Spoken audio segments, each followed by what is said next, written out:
اعوذ باللہ من الشیطان الرجیم بسم اللہ الرحمن الرحیم الصلاۃ والسلام علیک یا سیدی یا رسول اللہ وعلی آلک و اصحابک یا سیدی یا رحمۃ للعالمین۔ معزز خواتین و حضرات، التنویر اسلامک ویڈیوز کے پلیٹ فارم پر آپ تمام احباب کو خوش آمدید۔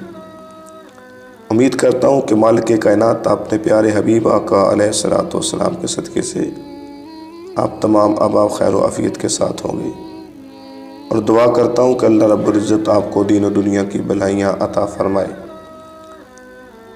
تو معزز سامعین کرام، آج کا موضوع، آج کا ٹاپک بغیر وقت کو ضائع کیے آپ کی خدمت پیش کرتا ہوں، اور وہ ہے کہ برے خواب کے نقصان سے بچنے کا طریقہ۔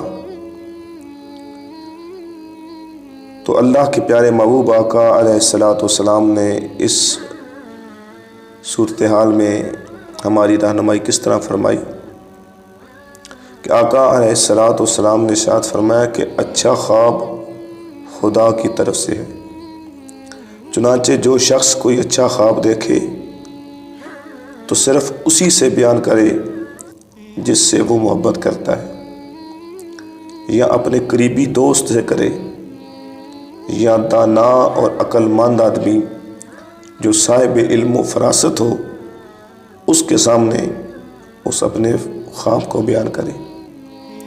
ہر آدمی کے سامنے خواب کو بیان کرنا یہ کوئی اچھا عمل نہیں ہے۔ یہ حضور علیہ الصلوۃ والسلام کے فرمان اقدس کی روشنی میں کہ جب کوئی اچھا خواب آئے تو اس کو کسی کے سامنے بیان نہیں کرنا چاہیے سوائے دانا اور عقل مند آدمی کے، یا جو رازدار ہو۔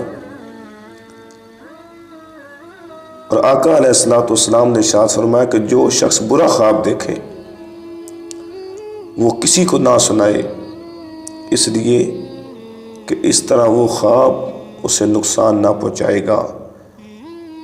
تو معزز سامعین کرام، ہم نے اس حدیث مبارکہ سے خواب کے اندر، خواب کے متعلق یہ بات سمجھی کہ اچھا خواب آئے تو صاحب علم و فراست لوگوں کے سامنے بیان کرو، اور جب تمہیں کوئی برا خواب آئے تو اس کو اس کے نقصان سے بچنے کے لیے کسی کے سامنے وہ بیان نہ کرو۔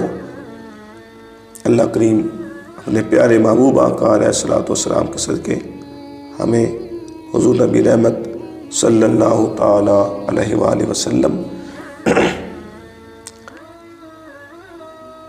کہ فرمان اقدس سے رہنمائی حاصل کرنے کی توفیق عطا فرمائے۔